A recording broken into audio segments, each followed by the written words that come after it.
Hundeessaa fi tajaajilaa yeroo guutuu waldaa guutuu Wangeelaa Itoophiyaa warra jalqabaa kan ta'an Hafuura Qulqulluu amantoota jalqabaa guutaman keessaas tokko kan ta'an Paaster Dooktar Zallaqee Alamuu gara Gooftaa deeman. Akkuma du'aa isaatti isaa wajjin walitti dabalamnee akkasuma du'aa ka'uu isaattis isaa wajjin walitti hin dabalamna. Kiristoosii wajjin yoo duune garuu Kiristoosii wajjin immoo akka jiraannu hin amannaa. Kiristoos warra duraan keessaa erga kaafamee deebi'ee akka hin duune duunis si'achi isa irratti gooftummaa akka hin qabne beekna. Roomaa boqonnaa 6:4-9. Ani baay'ee rifadhe jireenya keessatti waan akkasii argee hin beeku jedhu luba Gileen Jarman. Namni tokko qawwee akeekee Bataskaana Penisilaaviyaa keessatti qawwee harkisee qawween garuu cufamee dideen paastericha haguuggii argachuuf dafe deeme. Luba Gileen Jarmanii kan waldaa Jesus Dwelling Place jedhamu keessa tajaajila waldaa wiixataa geggeessaa osoo jiranii namni tokko gara baaburaa iddoo aarsaa sanaatti ol ba'ee qawwee paasterichatti akeeke. Viidiyoon akka agarsiisutti namni qawwee qabu kun ammas dhukaasa banuuf qophaa'aa ta'ee mul'achaa osoo jiruu meeshaa waraanaa sanaa agarsiisa. Garuu diyaaqoniin waldaa baaburaa utaalee shakkamaa kana hammatee riisaa keessa galchee rukutame. Taateen kun kan raawwate waldaa fi laayiv istiriimii fuulduratti namoonni mana isaanii taa'anii yeroo ilaalan ture. Yuukireen deeggarsa waraana Faransaay irraa guyyootaa fi torbanoota muraasa keessatti argachuuf akka jirtu Reuters gabaasee jira. Pirezidaantiin Faransaay deeggarsa barbaachisaa hunda Yuukireeniif kennuuf kutannoo qabaachuu irra deebiin ibsan jechuun Tiraamp pirezidaantii biyyattii ibsee jira.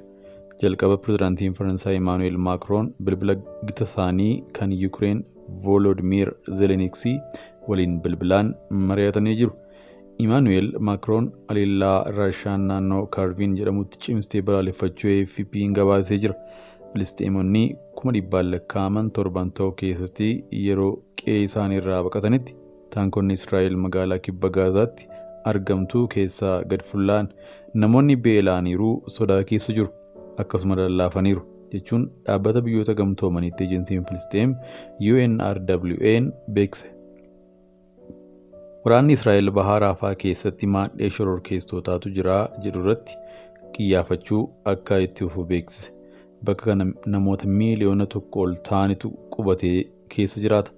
Tarkaanfii waraanaa haaraa Israa'el kaaba Gaazaatti fudhataa jirtuun namoonni 100,000 ol ta'an dabalataan qe'ee isaanii irraa buqqa'an. Loltootni Israa'el iddoowwan Zayituunii fi Jabaaliyaa jedhamanitti Hamaas deebi'ee of gurmeessaa jira jechuun bakkeewwan kana si'a lammataaf deebi'ee jira. Waraanni Israa'el ji'a 5 dura caasaa waraanaa Hamaas bakkeewwan kana keessa diiguu beeksisee ture. Ambaasaddarri Raashiyaa Aleksaandar Surigoos ganna 68 ta'an sanbata galgala magaalaa Moozaambiik Maaputoo keessatti mana jireenyaa isaanii keessatti du'anii argaman. Sababni du'a isaanii ammatti maal akka ta'e hin ibsamne. Ambaasaddarichi kan muudamanii gara Moozaambiikitti ergaman bara 2017 keessa ture.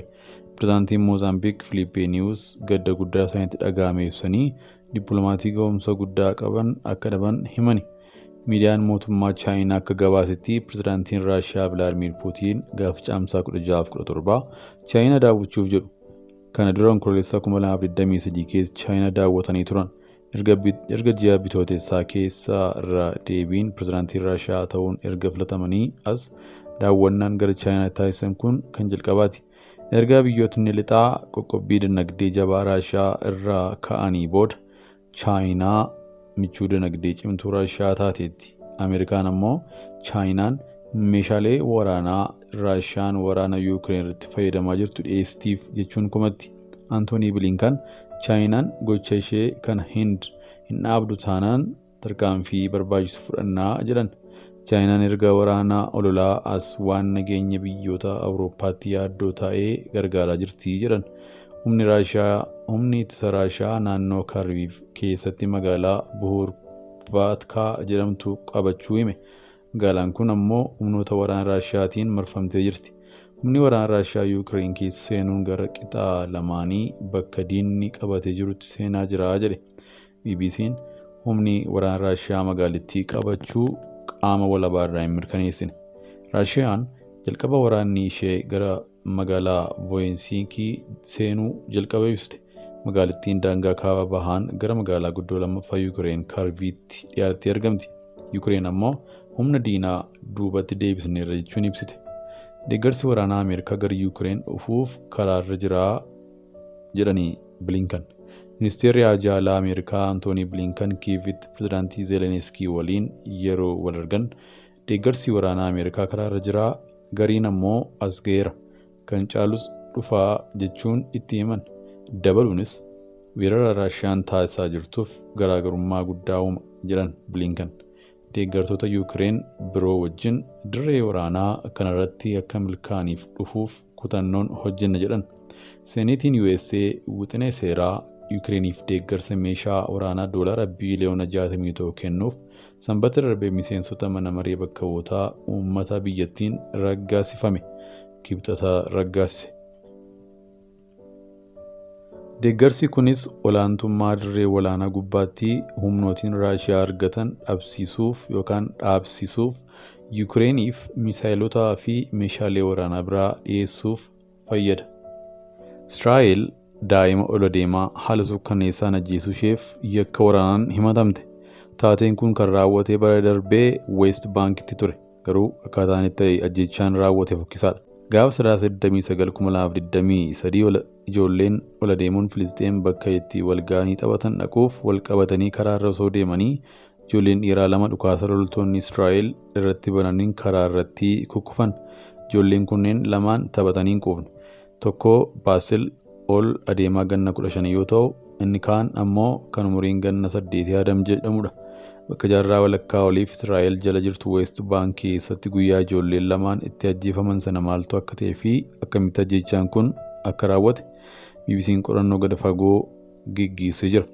Suuraawwanii fi viidiyoon karaa bilbilaaf kaameraa CCTV waraabame akkasumas ragaan namootaa ijaan argan irraa sassaabamee Israa'el sarbama mirga dhala namaa cimaa raawwachuu ishee akeeka.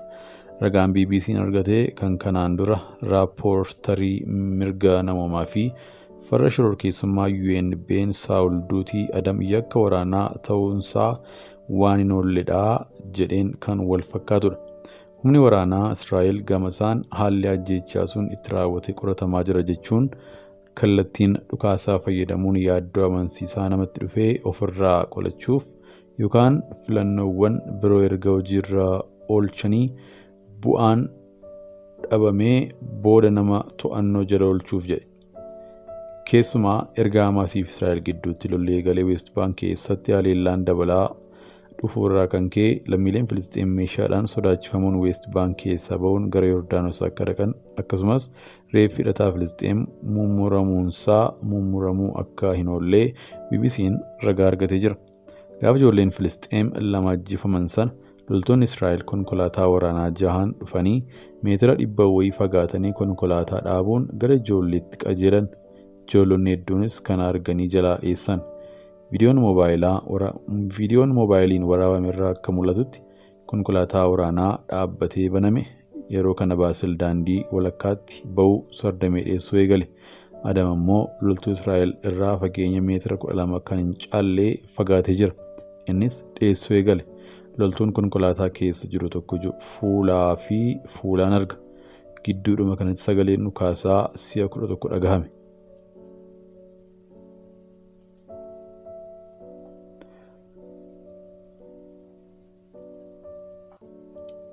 Ragaan meedikaala BBC'n argate akka agarsiisutti Baasil rasaasa 2 laphee keessa rukutame.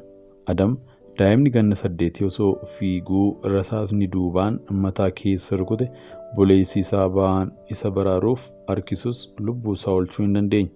Buleessa Adaamii fi hiriyaansaa bahan ija isaa duratti battala akka du'an hima bahan. Rasaasaan rukutamin dura Baasil harka isaatti waa qabatee akka jiru viidiyoo irraa ni mul'ata. Garuu maal harkatti qabatee akka ture ifa miti. Humni waraanaa Israa'el Baasil dhukaatuu harkatti baatee ture jechuun suuraa bakkichaa gadi dhiisee ture.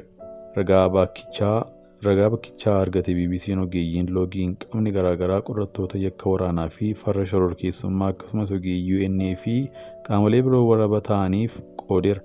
Kan isaanii xiinxala dhoksaan kennanii jiru.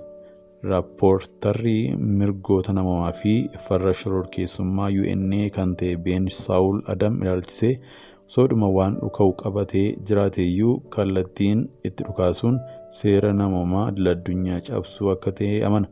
Yuunivarsiitii Biristoolitti daayireektara waloo giddugala seeraa idil-addunyaa kan ta'e Dr. Laawuraans akkas jedha. Loltoonni sun konkolaataa sibiila uffatee keessa turan.